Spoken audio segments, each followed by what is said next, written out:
En el nombre del Padre, y del Hijo, y del Espíritu Santo. Amén. Ave María Purísima, sin pecado concebida. Queridos amigos de la tele, despidiéndonos hoy de nuestros temas de fe católica con el último programa, con las enseñanzas del Catecismo de la Iglesia Católica. En este último programa, que es de despedida, pero que también es introductorio, porque desarrollamos ya todos los contenidos del Catecismo. 10 programas con lo que podríamos llamar la parte general sobre la oración y 2 programas referidos al Padre Nuestro. Y resulta que en el trajín de los programas me sirvió mucho para meditar estos contenidos y, bueno, realmente redescubrí la profundidad de esta sección o de esta parte del catecismo. Yo ya la conocía, incluso en un retiro espiritual lo escribí a mano y pensándolo todo este contenido, pero esta vez con estos 12 programas dije, ¿cuál será el origen? ¿Tendrá algún autor en especial este tema de los mandamientos? Y como estoy en un grupo de sacerdotes en los cuales muchos son teólogos, yo vengo del derecho canónico, ¿no? Y los códigos en general, soy abogado también, los códigos en general son una síntesis muy interesante en la redacción de cada uno de los artículos, ¿no?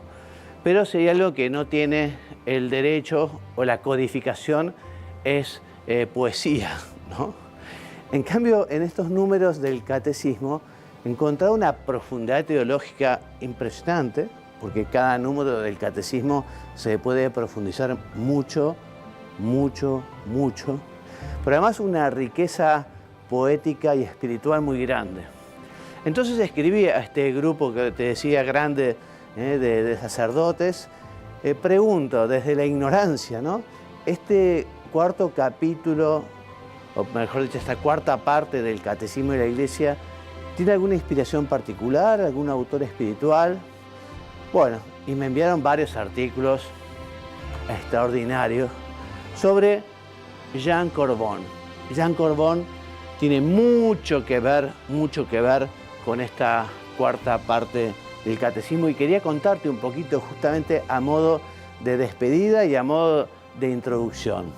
Este sacerdote nació en Francia, nació en París en diciembre del año 24 y en el año 1956, movido por el interés en profundizar en la riqueza espiritual y litúrgica de los cristianos árabes, se traslada al Líbano y vive en el Líbano hasta su muerte en Beirut en el año 2001, un accidente de auto. Y este sacerdote realmente tiene una profundidad y es una verdadera síntesis de la tradición occidental y de la tradición oriental. Entonces, justamente, ustedes saben, ¿no?, que en Oriente lo que tiene que ver con la liturgia y con la vida en general, ¿no? Una cosa del Imperio Romano, los romanos muy pragmáticos, muy prácticos, muy concretos. Oriente, en cambio, más espiritual, más poético, ¿no?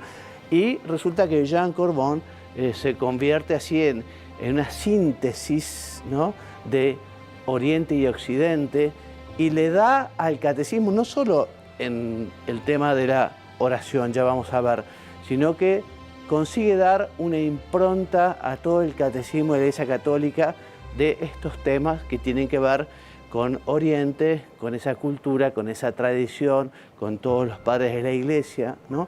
Especialmente en la parte de liturgia, porque él escribió un libro muy conocido que es la liturgia fontal, misterio y celebración, vida, ¿no?, que antes justamente de la confección del catecismo ya había llegado muy profundos en muchos autores, ¿no? Él, sin ser un liturgista propiamente dicho, tiene una sensibilidad muy particular y un conocimiento muy grande, ¿no? Un hombre que tiene un currículum que no quise escribirlo porque me llevaría muchas páginas de la presentación, ¿no? Pero un hombre siempre muy interesado, yendo a lo profundo de la Biblia. Es más, justamente, él quiere imprimir en el catecismo un lenguaje bíblico, ¿no? Un lenguaje bíblico que además también recoge toda la tradición de los padres de la Iglesia. En el año 1993, el cardenal Ratzinger, que será Benedicto XVI, reveló cómo fue que el padre Jean Corbon se asoció a los redactores, ¿no? Él escribe: después que resolvimos agregar una cuarta parte dedicada a la oración, ya les contaré esto, porque al principio el catecismo iba a tener 3 partes nomás. Entonces, una vez decidido agregar una cuarta parte dedicada a la oración, buscamos un representante de la teología del Este. Nos ubicamos, además, dentro del problema, digamos, de la barrera entre el Este y el Oeste, ¿no? Todavía el muro de Berlín. Puesto que no fue posible asegurar como autor a un obispo, pensamos en Jean Corbon, que escribió su hermoso texto mientras Beirut permanecía cercada en medio de una situación dramática al abrigo de un sótano durante los bombardeos de la aviación, cosa que también en la actualidad está sucediendo en el Líbano, ¿no? Pero efectivamente este hombre cuenta que el manuscrito donde se guarda en el Vaticano, en lo que se llama archivos secretos vaticanos, ¿no? Allí se guarda el manuscrito que a veces está escrito a mano, a veces en máquina eléctrica, a veces tipeada en una máquina mecánica, justamente porque no había luz después de los bombardeos, ¿no? Bueno, así fue como Jean Corbon se agrega al equipo, a la comisión redactora del catecismo. Decía, no es un liturgista en sentido estricto, sino a un sacerdote, un maestro espiritual, un teólogo del ecumenismo, porque es uno de los temas también que llevó en el corazón, ¿no? El acercamiento a los hermanos separados, ¿no? Con vastos conocimientos de teología litúrgica y eclesiológica, favorecido por vivir donde convergen las 2 grandes tradiciones de la Iglesia. Les cuento un poquito la historia. Te decía, inicialmente el texto que se pensó del catecismo era 3 partes, el credo, los sacramentos, los mandamientos, y en estas 3 partes se introducirían algunos pasajes sobre la oración, sobre la plegaria cristiana. Bueno, esta idea fue abandonada en favor de hacer un comentario del Padre Nuestro. Comentario del Padre Nuestro, no como cuarta parte del catecismo, sino como un epílogo. Y esto es lo que le piden a Jean Corbon, ¿no? La redacción de un comentario del Padre Nuestro. Entonces, como te decía, la elección cayó providencialmente en el Padre Jean, y así nuestro autor tomó el barco del catecismo y se embarcó en una aventura hermosa, etsi laboriosa, en latín, ¿no? O sea, una aventura hermosa, pero que dio mucho trabajo, ¿no? En palabras del cardenal Christopher Schönborn, decía que, bueno, fue el comienzo de una aventura inolvidable para quienes compartieron los trabajos con el Padre Jean y en donde tuvieron ocasión de ver el dedo de Dios, es decir, al Espíritu Santo en acción, ¿no? Entonces, así es como, digamos, lo reclutan al Padre Jean Corbon para la redacción de un epílogo del catecismo sobre el Padre Nuestro. Se compuso el primer proyecto. Ese primer proyecto del catecismo se le trasladó a todos los obispos, ¿no? Ese primer proyecto que te decía, un manuscrito, ¿no? Donde se pasa de la máquina de escribir a la máquina eléctrica y por los apagones, ¿no? Y este proyecto se envía a todos los obispos y también a las escuelas de teología, ¿no? Y llegan de vuelta como comentarios, como aportes, ¿no? 25.000 sugerencias, 25 sugerencias. Entonces, con esas sugerencias comienzan a trabajar la comisión y el padre Jean, entonces, además de realizar su manuscrito sobre el Padre Nuestro, comienza a colaborar también con las respuestas, con las sugerencias, con las ideas que habían mandado los obispos del mundo y las facultades de teología. Entonces, viendo también o descubriendo la riqueza que tenía este texto de el Padre Nuestro, al padre Jean comienzan a pedirle otros temas, ¿no? Aparte, digamos, de sus colaboraciones, comienzan a pedirle otros temas, porque efectivamente veían la riqueza de la escritura y del contenido, la poesía, todo lo que está vinculado con la Sagrada Escritura, con la tradición, ¿no? Entonces, te decía, 25.000, intervino sus aportaciones. Entonces, allí fue cuando, también dentro de estas 25.000 aportaciones, una de las cosas que se dice mucho es, en vez de hacer solo un comentario del Padre Nuestro, ¿por qué no hacer un comentario general sobre la oración? O sea, una cuarta parte del Evangelio, del Catecismo. O sea, tratar la oración en general y también justamente el Padre Nuestro en particular. Entonces, eso le piden al padre Jean, aparte de que le piden que escriba sobre la liturgia, porque él, ya te decía, escribió ese libro maravilloso sobre la liturgia fontal. Entonces él escribe toda la introducción a los sacramentos, escribe sobre el Espíritu Santo, porque efectivamente la liturgia del padre Jean es muy trinitaria y neumatológica, o sea, en la que se le da muchísima importancia al Espíritu Santo, ¿no? Entonces, pero dice acá, el padre Jean confeccionó un texto nuevo para el Tratado de los Sacramentos en general desde una perspectiva trinitaria y neumatológica.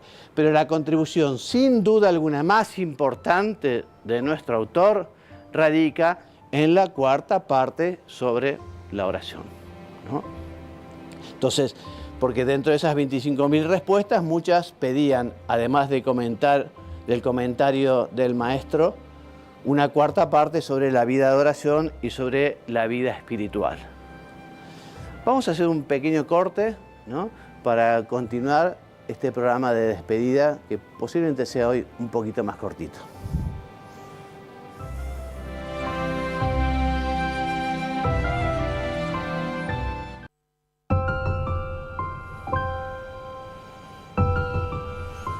Muy bien, volvemos y les recuerdo cómo fue elegido el padre Jean Corbon para participar de la comisión redactora del Catecismo de la Iglesia Católica.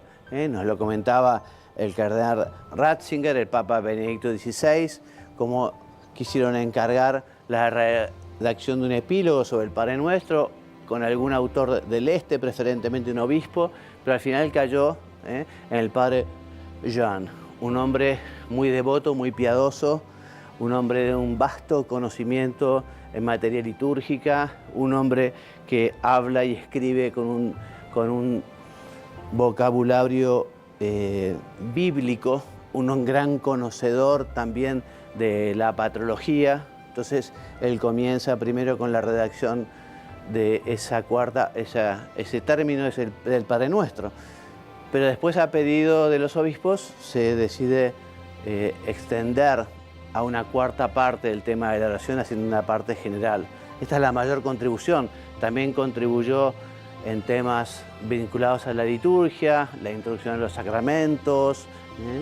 también escribe sobre la Santísima Trinidad y sobre el Espíritu Santo. Y al final también habla del adiós, cuando se escribe en la despedida de los fieles difuntos, también un tema precioso como está escrito por el Padre Jean, ¿no? Entonces les decía que al principio de la parte cuarta del Catecismo nos habla de la oración como don de Dios, ¿no? Y nos cuenta justamente cómo es un regalo de Dios la oración. O sea, el hecho de que el hombre sea capaz de Dios, el hecho de que el hombre pueda comunicarse con Él es un verdadero regalo, ¿no? Y además nos cuenta también que Dios es el que comienza con este diálogo, con esta comunicación.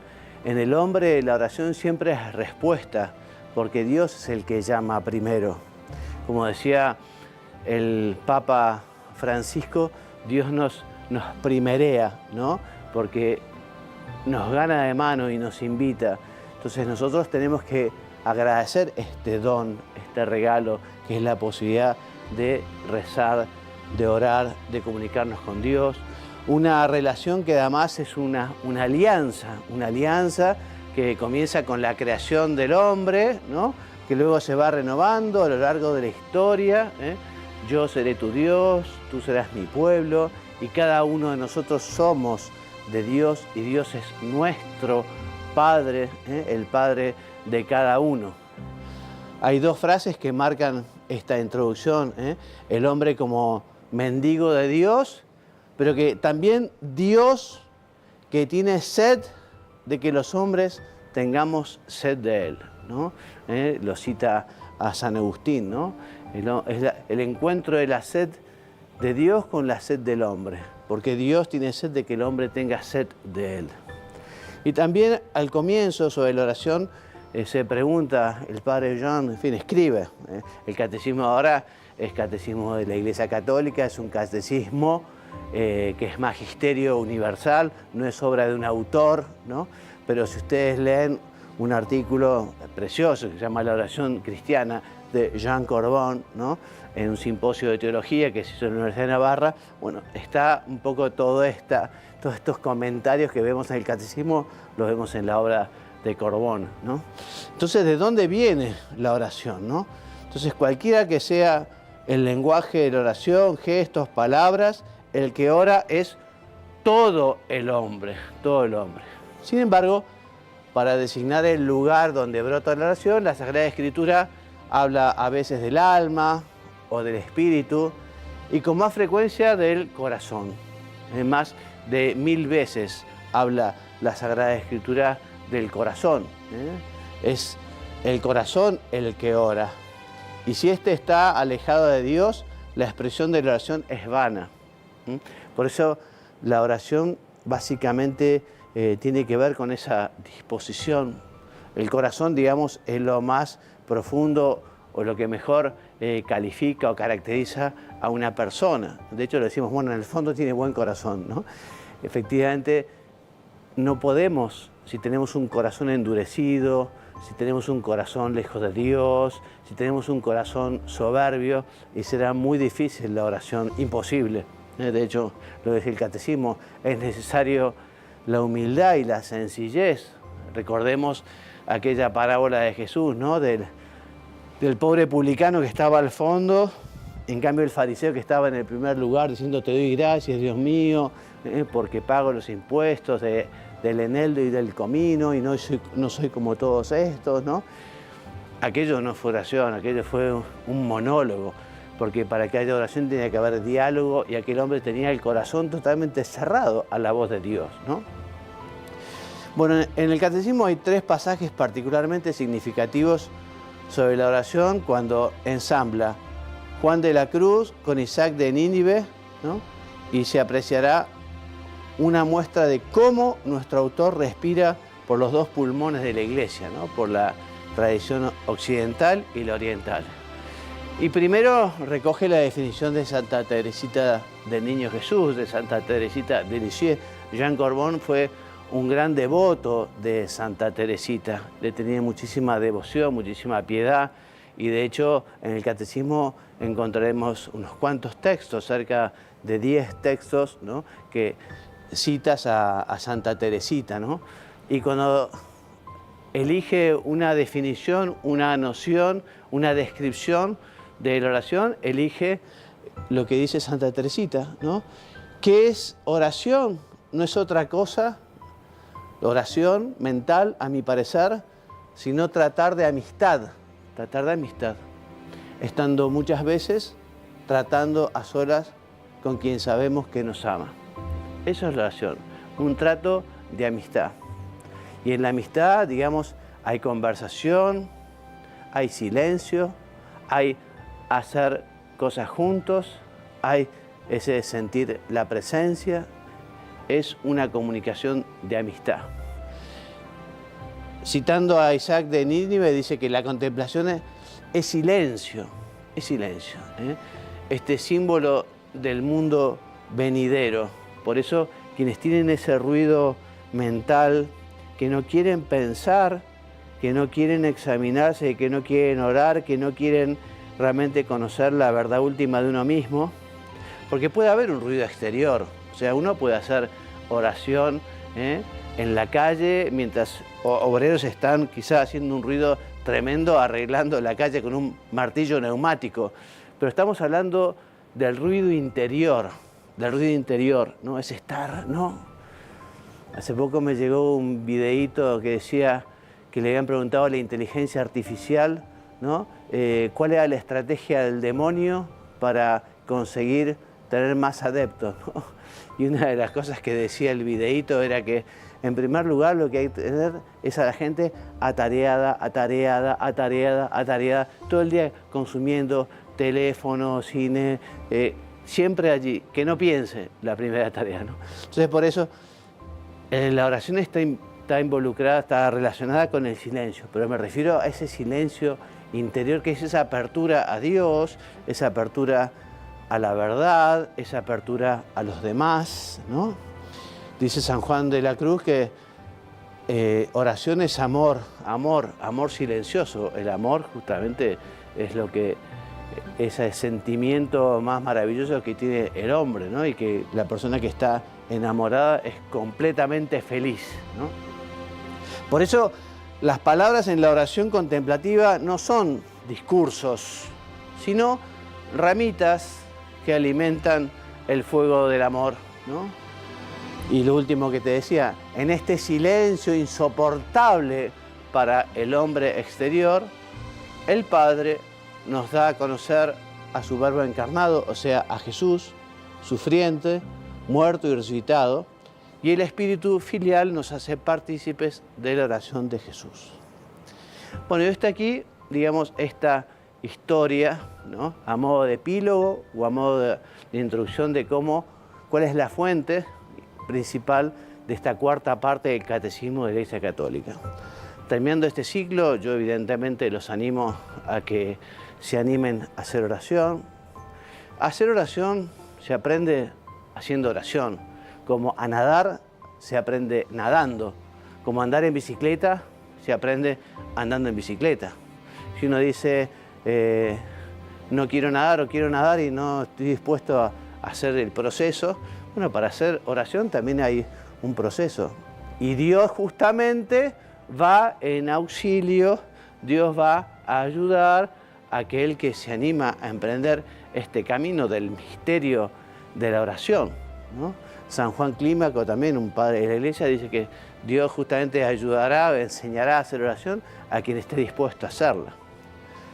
Un punto del catecismo de todos los que vimos, ¿no?, muchos, decía que no se hace oración cuando se tiene tiempo, sino que se hace un tiempo para hacer la oración.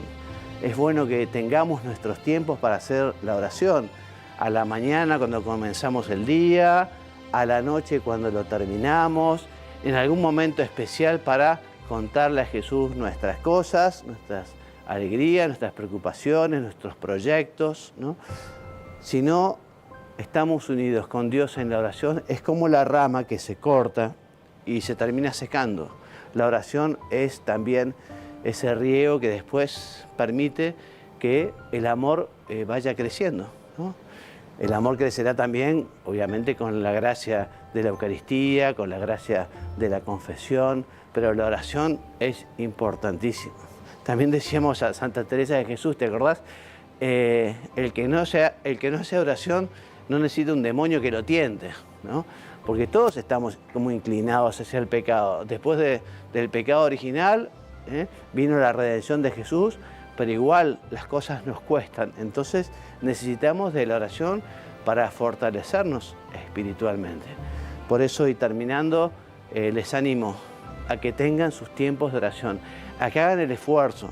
Recordemos, la oración es combate, la oración cuesta, la oración no surge espontáneamente. Alguna vez puede surgir espontáneamente, pero en general hay que luchar contra las distracciones, contra la tentación de hacer otras muchas cosas que uno tiene que hacer, ¿no? Hagamos oración, estemos con el Señor nos está esperando y en muchos lugares se está esperando y nadie se acerca a conversar con Él. Por eso, queridos amigos, como propósito, como objetivo, como meta de este ciclo, los animo a ser personas, hombres y mujeres de oración, dedicando un tiempo al Señor. El Señor nos quiere, el Señor está, nos quiere brindar todo su amor y a veces nosotros no lo aprovechamos y eso es muy triste. Cuando nos acercamos a Él, Él nos baña de su amor y nos da mucha paz y da mucha alegría vivir la vida cerca del Señor. Hasta la próxima entonces, cuando Dios quiera, me despido enviándoles la bendición. Que Dios los bendiga y los haga muy santos. Amén.